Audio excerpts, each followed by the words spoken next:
प्रभु राम देव भगवान अल्लाह खुदा ईश आदि नाम एक ही शक्ति के हैं। वो कैसा है, कहाँ है, कैसे मिलता है, किसने देखा है? ये प्रश्नवाचक चिन्ह पूर्ण रूप से हटाने के लिए अवश्य सुनिए जगत गुरु तत्वदर्शी संत रामपाल जी महाराज के अमृत वचन, सर्व पवित्र धर्मों के पवित्र शास्त्रों के आधार पर।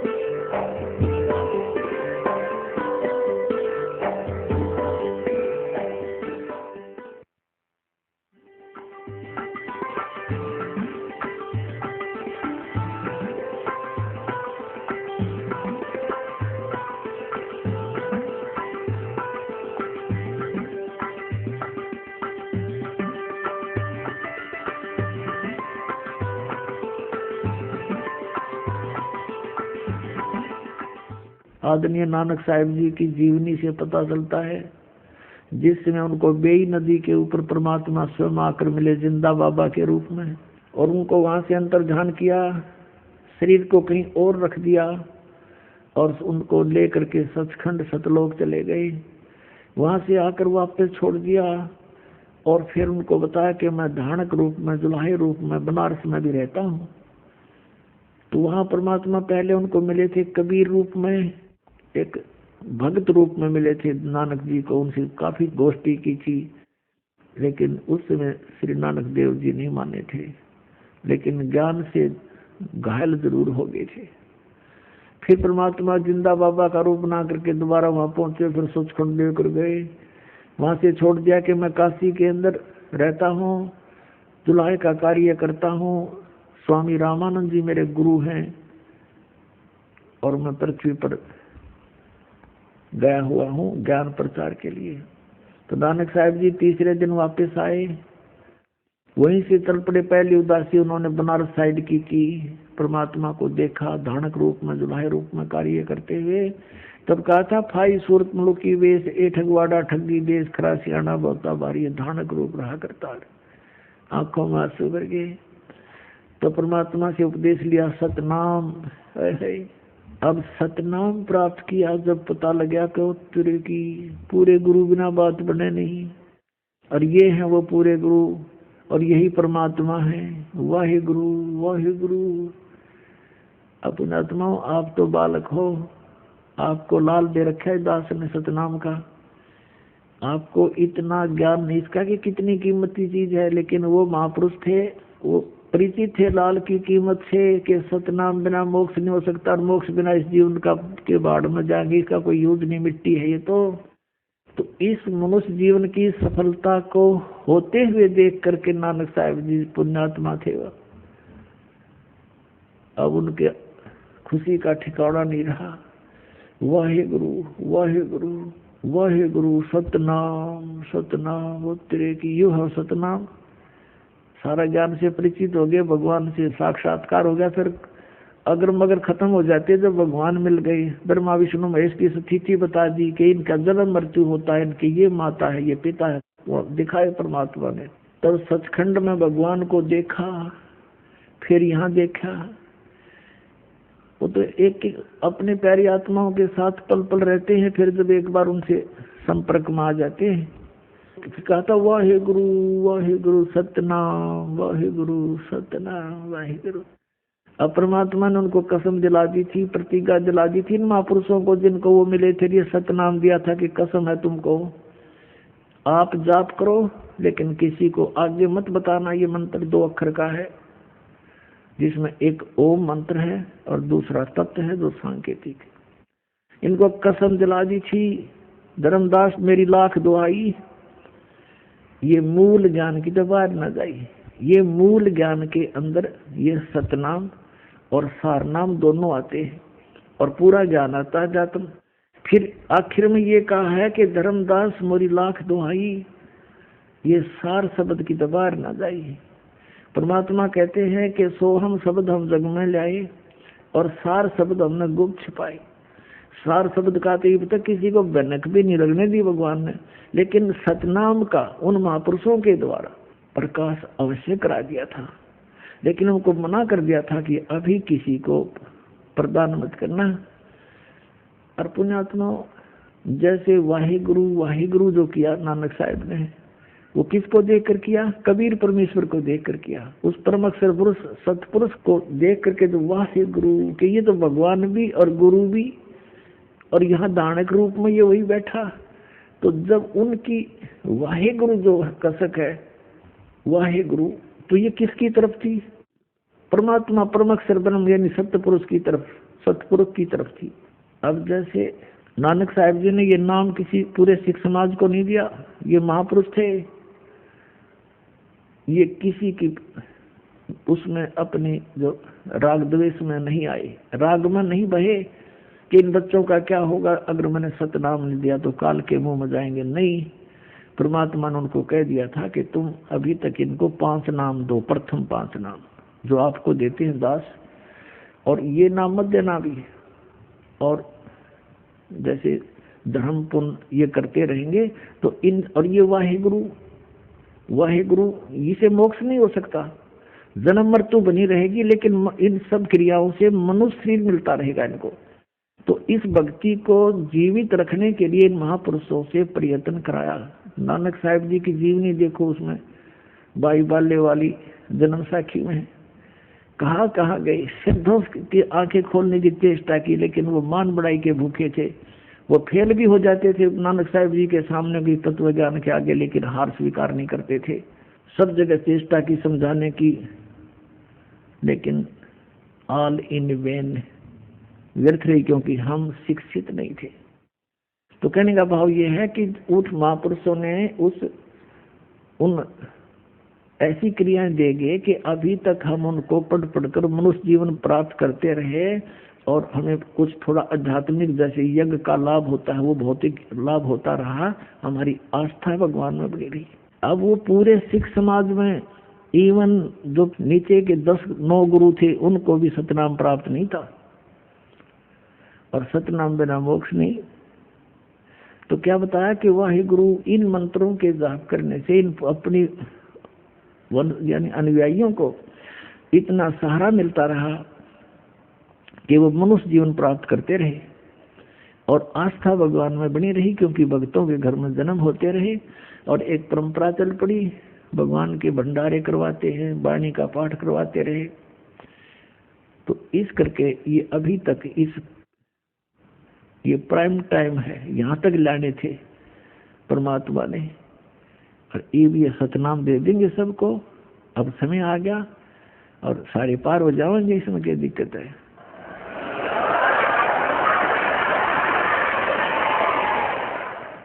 तो क्या बताया था उन्होंने, वाहिगुरु। अब एक उदाहरण, क्योंकि संतों के जो कोड वर्ड है पुण्यात्माओं, ये बालकों के समझ में नहीं आ सकते, इसलिए जैसे पवित्र गुरु ग्रंथ साहिब है, पवित्र गीता जी, पवित्र वेद, श्रीमद् भगवत गीता जी, इनमें पवित्र पुराण बाइबल, इनको समझने के लिए सतगुरु की आवश्यकता पड़ेगी।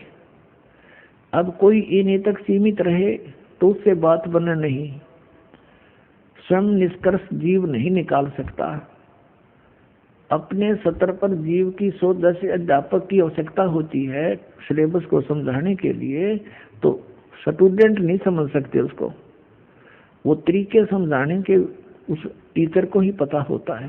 सिलेबस वही होता है, बच्चे भी पढ़ते रहते हैं लेकिन वो नहीं समझ सकते। ऐसे ही स्वयं किसी भी सदग्रंथ का अध्ययन करते रहने से और बिना गुरु के जीवन व्यर्थ हो जाता है। अब जैसे वाहिगुरु का नाम दे गए वह, लेकिन सतनाम मना कर दिया, खबरदार।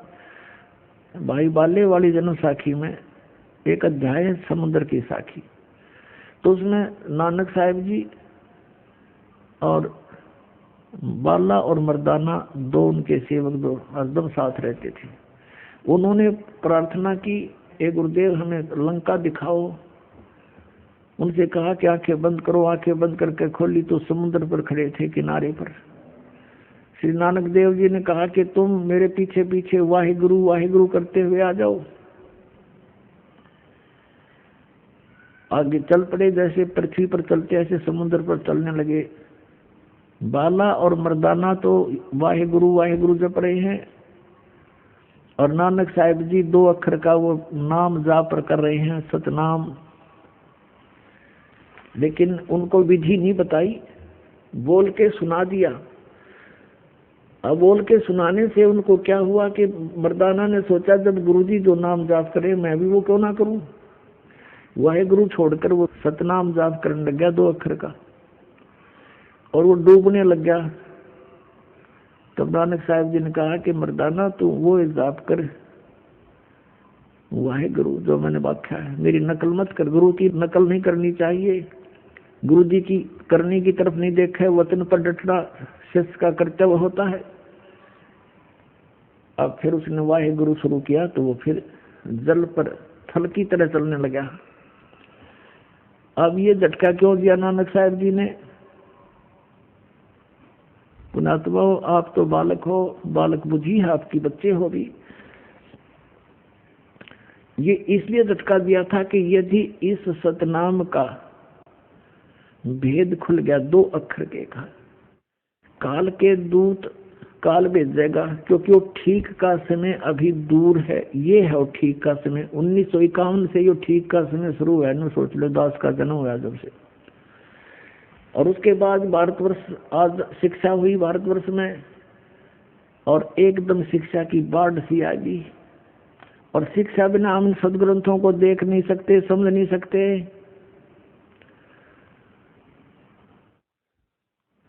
तो इसलिए उन्होंने मना किया था कि काल अपने पंथ बनाओगा, और उन पंथों के संतों के हाथ यदि ये सतनाम 2 अक्षर का लग गया तो ये भी वही नाम देंगे, और वो अधिकारी है नहीं इस नाम के देने के।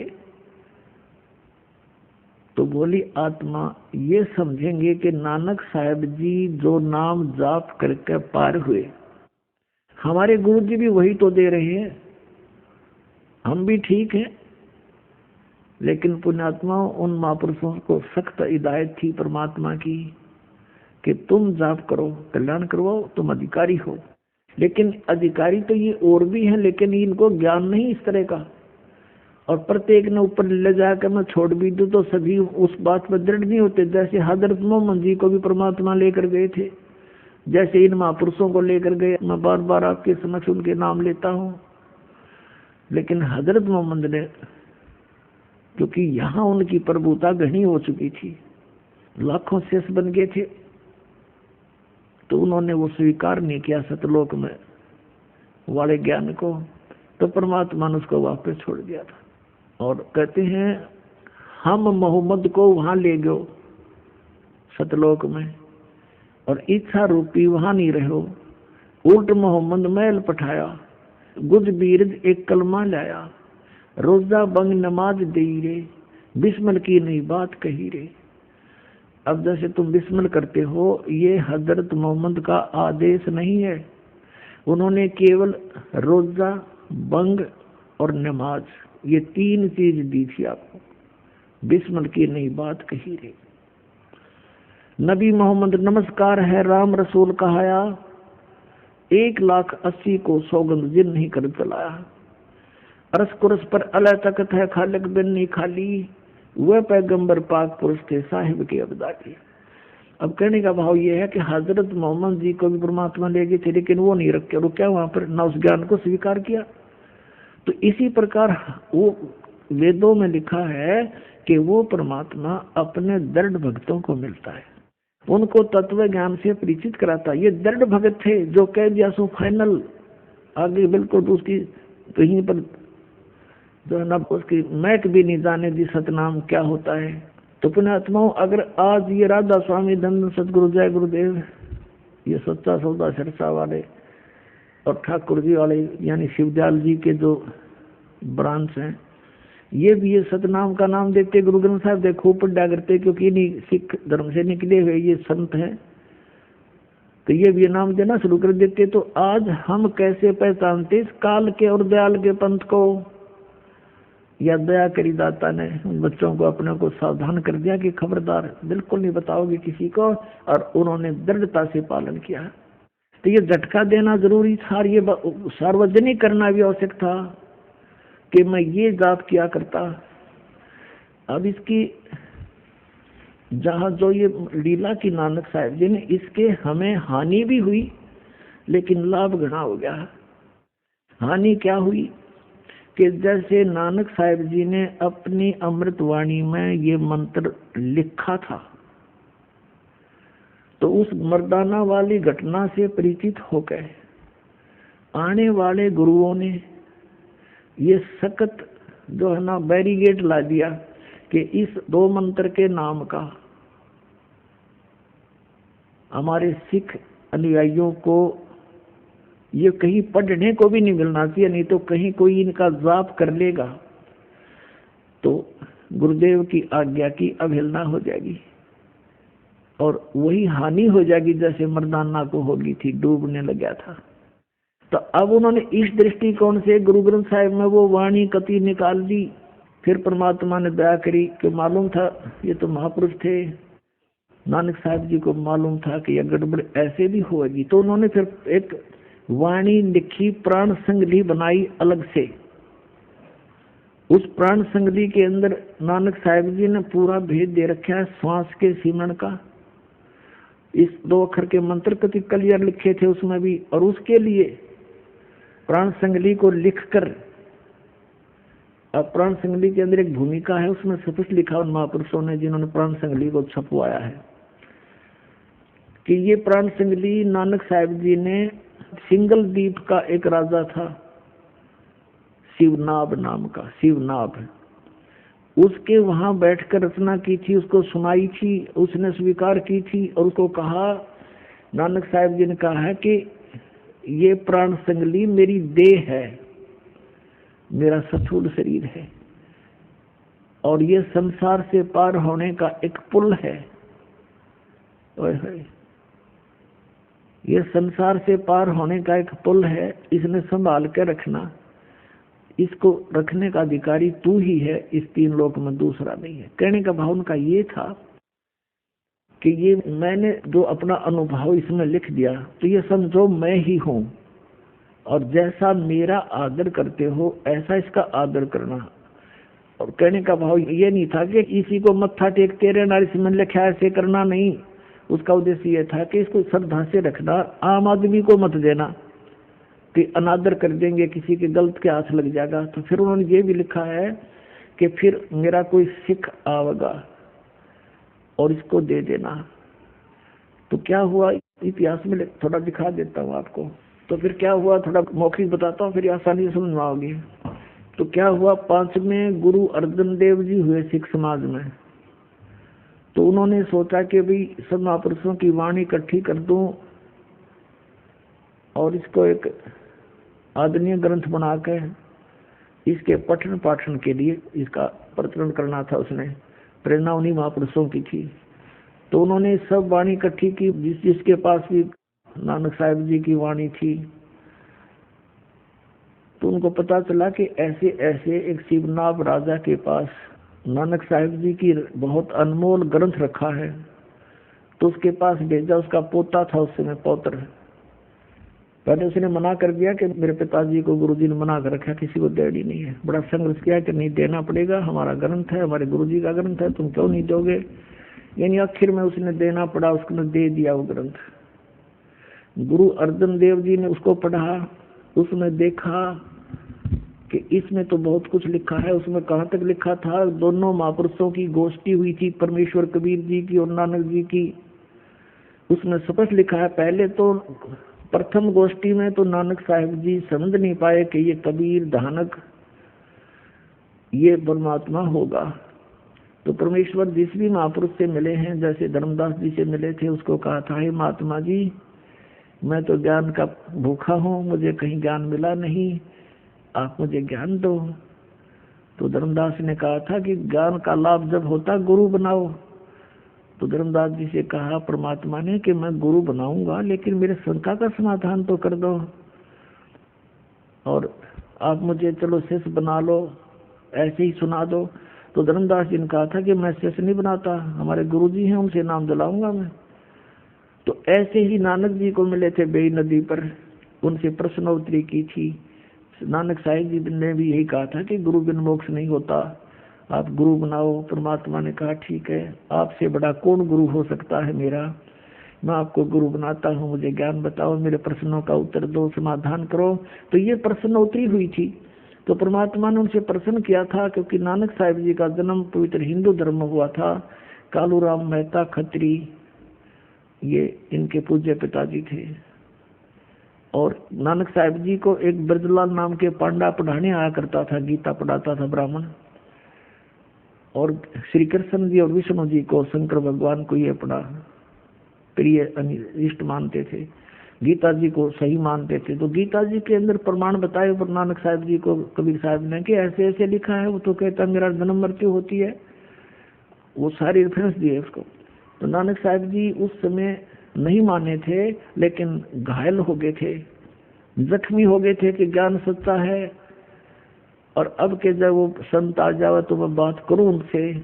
दूसरी रूप में परमात्मा फिर जिंदा बाबा के रूप में गए थे और फिर उनको सचखंड लेकर आए थे, सचखंड वापस छोड़ा था।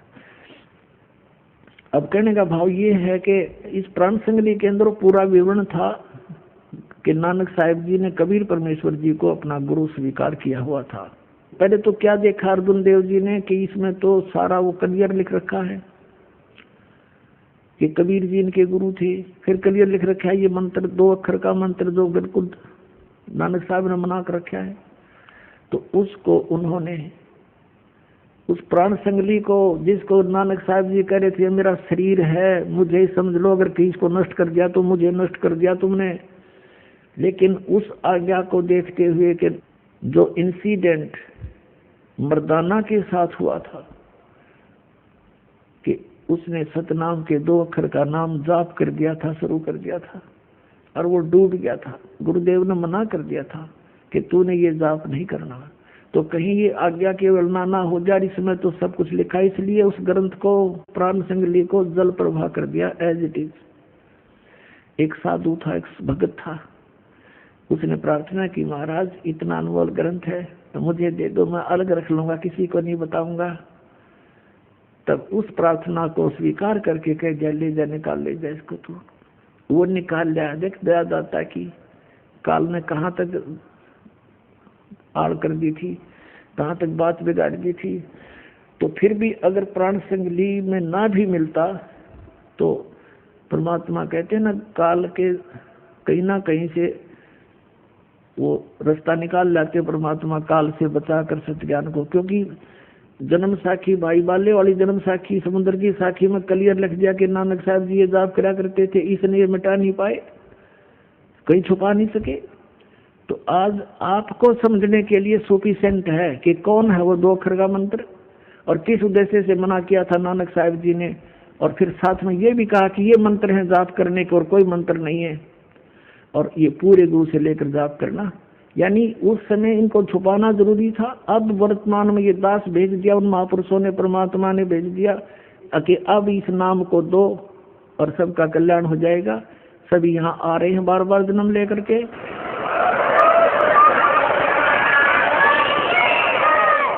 अब दिखाता हूँ आपको इतिहास ये प्राण संगली के साथ कैसा हुआ। ये देखिएगा श्री गुरु नानक साहिब की प्राण संगली सटीपन, प्रथम भाग। श्री गुरु नानक साहिब विरचित, श्री नानक साहिब ने अपने कर कमलों से रचिए प्राणों का अपूर्व कवच, जो सूरत शब्द योग साधन में अमोघ तारों से रचा हुआ है। आगे देखो ये कहाँ से छपा है। प्रकाशक है वेलविडियर प्रिंटिंग वर्क्स, ये 56A/13 मोतीलाल नेहरू रोड इलाहाबाद से। इसके संपादक कौन है ये देखिएगा, ये है श्री संपूर्ण सिंह। श्री संपूर्ण सिंह तरन तारण पंजाब से। इन्होंने इसकी भूमिका में क्या लिखा है देखिएगा। पहले आवश्यक सूचना पढ़ते हैं। गुरु नानक साहिब जी ने यह अपूर्व ग्रंथ प्राण संगली किस अवसर पर सिंगला द्वीप में वहां के परम भक्त राजा शिवनाभ जी को उपदेश करके बख्श दिया, और फिर उनकी 5वीं गद्दी के अधिष्ठाता गुरु अर्जन देव जी ने उसे कैसे सिंगला द्वीप से मंगवाया था और किस कारण से उसे गुरु ग्रंथ साहिब के संग्रह से अलग रखा, इसका वर्णन गुरु नानक साहिब के जीवन चरित्र में दूसरी यात्रा के आखिर के हिस्से में और टिप्पणकार के निवेदन में लिखा है। गुरु नानक साहिब ने यह अनमोल ग्रंथ नाम प्राण संगली क्यों रखा? यह तो पक्के तौर पर वही कह सकता है जिसकी गति उनकी सी हो। ओए होए, कहते ये क्यों नहीं गुरु ग्रंथ साहिब में प्राण संगली को जोड़ा?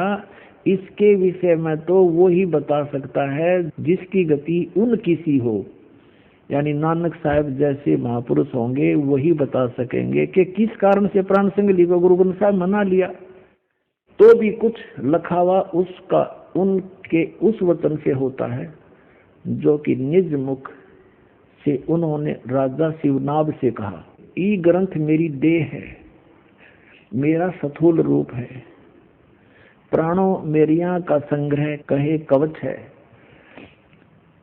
जगत समुद्र का ई पुल है, जगत से पार करने का इसके अंदर जो मार्ग लिखा है वो समझो पुल है। ई प्राण संगली में तैनू बख्शी है, ये ई अजर वस्तु है, सोते ही जरी है, यानी तू इसके योग्य है, तूने विश्वास किया इसके ऊपर।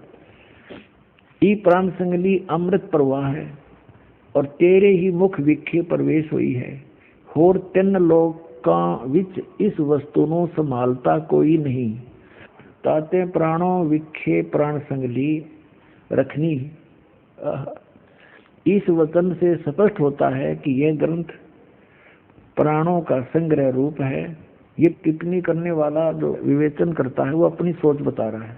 संभव है कि इसको गुरु ग्रंथ साहिब की जिल्द में शामिल न करने की वजह यही हो कि गुरु अर्जन देव जी ने समय अनुसार इसे हरेक छोटे बड़े की दृष्टि में लाना उचित न समझा।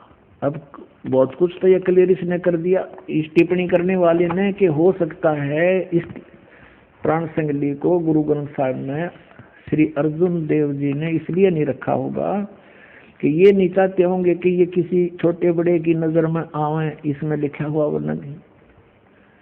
तो फिर इसमें ये भी लिखा है कि ये तो वही बता सकता है कि क्यों नहीं शामिल की गई जो उन्हीं जैसी गति का होगा, उन कैसा ही होगा।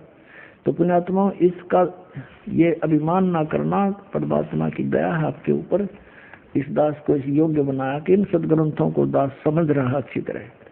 इसका यही कारण था कि इसके अंदर ये 2 अक्षर का मंत्र लिखा हुआ था और बहुत अच्छी तरह इसके अंदर इसके सिमरण की विधि भी बता रखी थी। अन्य जो शेष गुरुओं ने, गद्दी नसीनों ने ये समझा कि यदि इस प्राण संगली को as it is Guru Granth Sahib में रख लिया तो सब पढ़ लेंगे, सब जान जाएंगे, जाप करा करेंगे तो गुरुदेव की आज्ञा का उल्लंघन हो जाएगा। फिर आगे दिखाते हैं निवेदन में, कमाल कर दिया। ये है निवेदन इसी की। अभी आपने आवश्यक वो पढ़ा था सूचना, अब ये है निवेदन।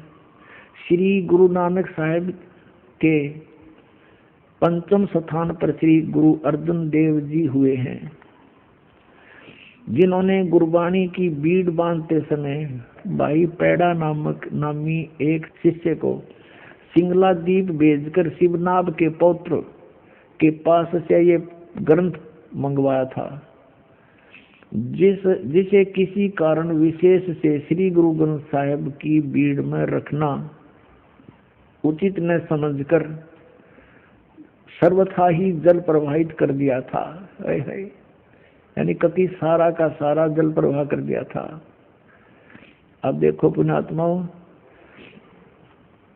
जो कि एक परम प्रेमी साधु की अत्यंत प्रार्थना से गर्वीभूत हुए गुरु साहिब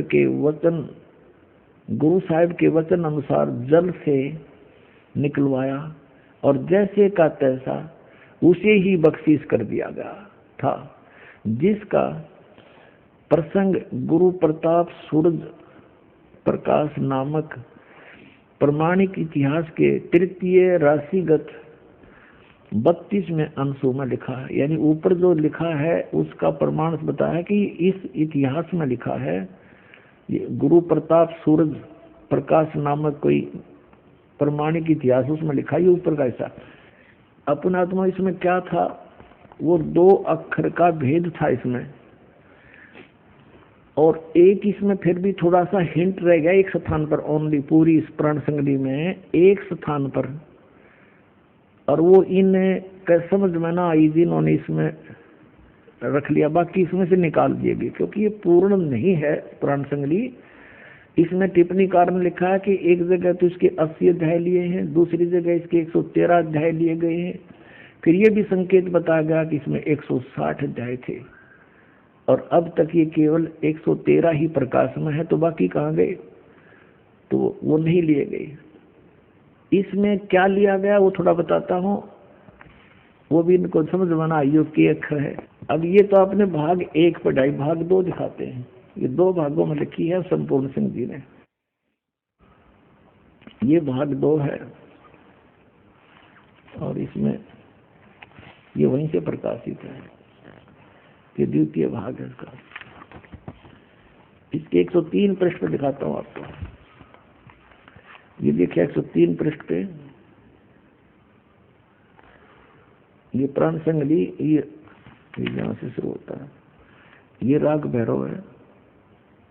मेला पहला जहाँ हो समझो गुरु नानक देव जी के सीधे वचन है। इसमें क्या लिखा है 103 पृष्ठ पे, दूसरा भाग,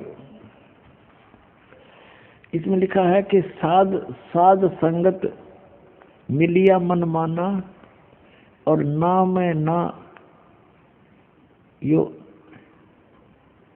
ओम है स्पष्ट, ये ना मैं ना है, यो है इसके साथ लगना था, ये गलती से इसके साथ लग गया, नहीं इसका हूँ समझ लिया हूँ, ये है ना मैं ना ओम सोहम जाना है। यहाँ इस ना का अर्थ है नाम, तेरा के ना है, जैसे हम सिंपल भाषा में बोलते हैं, और पंजाब क्षेत्र में भी यही बोलते हैं, लगभग मिलती जुलती भाषा।